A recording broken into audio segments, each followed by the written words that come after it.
अस्सलाम वालेकुम नाजरीन, एमबी न्यूज के प्रोग्राम सियासी ड्रामे के साथ मैं हूँ राबील सैयद। नाजरीन, एक बार फिर आज स्टूडियो में हमारे साथ मौजूद हैं हमारे सीनियर सहाफी मजहर हुसैन साहब। अस्सलाम वालेकुम मजहर साहब, कैसे हैं आप? ठीक हैं मजहर साहब, आज मैं आपसे एक अहम खबर पर बात करूंगी और बहुत ही अफसोसनाक खबर है। तुर्किया के दारुल हुकूमत अंकारा में एविएशन हेडक्वार्टर में कितनी हलाकतें हुई हैं। जी मजहर साहब, आप इस बारे में क्या कहेंगे? तुर्किया में आज दहशतगर्दों ने उनकी एक सरकारी एरोस्पेस एविएशन अथॉरिटी है उस पर हमला किया है। बताया जा रहा है कि 3 के करीब दहशतगर्द थे जिन्होंने उन पर हमला किया है। ये हमला उस वक्त हुआ है जब सिक्योरिटी अदारे जो हैं, जो सिक्योरिटी है, उनकी ड्यूटी तब्दील हो रही थी। उस वक्त 3 दहशतगर्द एक गाड़ी में आए हैं और उन्होंने आके राइफल से हमला कर दिया। तो बताया जा रहा है कि 5 के करीब एहलकार जो हैं या कोई वहाँ पे जो लोग थे वो जाँ भाग हुए हैं और 22 के करीब जो हैं वो जख्मी हुए हैं। जी मैं आपकी बात काट रही हूँ। वीडियोस में दिखाया गया है कि चारों तरफ से फायरिंग की आवाजें आ रही हैं, क्या कहेंगे? बताया जा रहा है कि जब ये हमला हुआ है तो एक बम धमाका हुआ है, उसके बाद चारों तरफ से फायरिंग की गई है। लेकिन जब तुर्क सिक्योरिटी फोर्सेस ने जवाबी कार्रवाई की तो वो तीनों दहशतगर्द मौके पे मारे गए। अच्छा सर, मैं ये पूछना चाहूंगी, तुर्किया के सदर रजब तैयब उर्दगान ने इस हवाले से क्या बयान दिया है, क्या कहना है उनका इस हवाले से?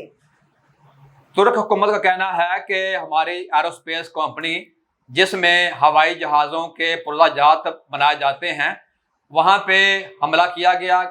3 दहशतगर्दों ने हमला किया जिनमें एक खातून भी शामिल थी। तो हमारे 5 के करीब अफराद जो हैं वो शहीद हुए हैं और 22 के करीब जख्मी हुए हैं। 3 की हालत नाजुक है। अच्छा, आज प्रोग्राम को आगे बढ़ाते हुए सर मैं आपसे पूछना चाहूंगी, किसी भी मुल्क या तंजीम ने इसको अभी तक कबूल नहीं किया या फिर इसमें दहशतगर्दों का हाथ है, क्या कहेंगे आप इस बारे में? तुर्क हुकूमत का कहना है कि इसमें तुर्क वर्कर पार्टी है वो मुलव्वस है और उन्होंने उनके खिलाफ जवाबी कार्रवाई भी की है, जो उसमें शाम और इराक में उनके ठिकानों पर बमबारी की गई है जिसमें उनका काफी जानी माली नुकसान हुआ है। जी सुनने में तो सर अभी ताज़ा तरीन जो खबर आई है उसके मुताबिक तुर्किया ने इराक और शाम के जो अक्सरियत पसंद तहजीब के ठिकानों पर हमला किया है, क्या कहेंगे इस बारे में आप? देखिए जी, ये तुर्क पे पहला हमला नहीं हुआ।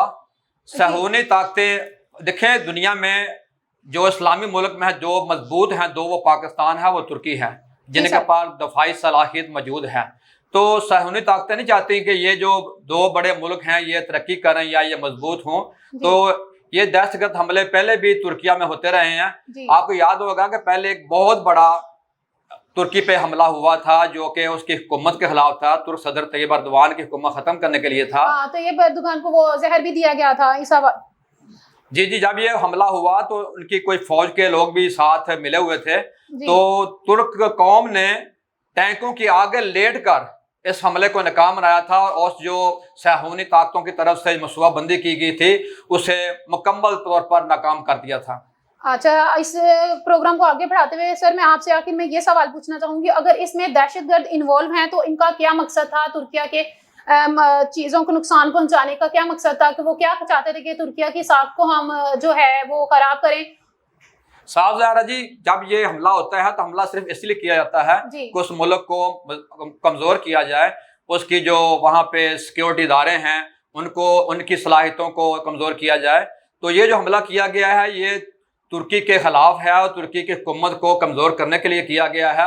लेकिन मुझे उम्मीद है कि जैसे पहले तुर्क कौम ने वो जो मनसूबाबंदी की गई थी उसको नाकाम बनाया था, वो इस मरतबा भी ठोस जवाब देंगे और ऐसे कार्रवाइयों को वो नाकाम बनाएंगे। नाजरीन, आपने मजहर हुसैन साहब की बातें सुनी और तुर्किया पर होने वाले हमले के बारे में उन्होंने आगाह किया और उन्होंने ये भी बताया कि अभी तक किसी भी मुल्क ने इस चीज़ को कबूल नहीं किया। मजीद इस तरह की मालूमात हासिल करने के लिए देखते रहे एमबी न्यूज़। अपनी मेज़बान राबील सैयद और मजहर हुसैन साहब को इजाज़त दें। खुदा हाफिज़।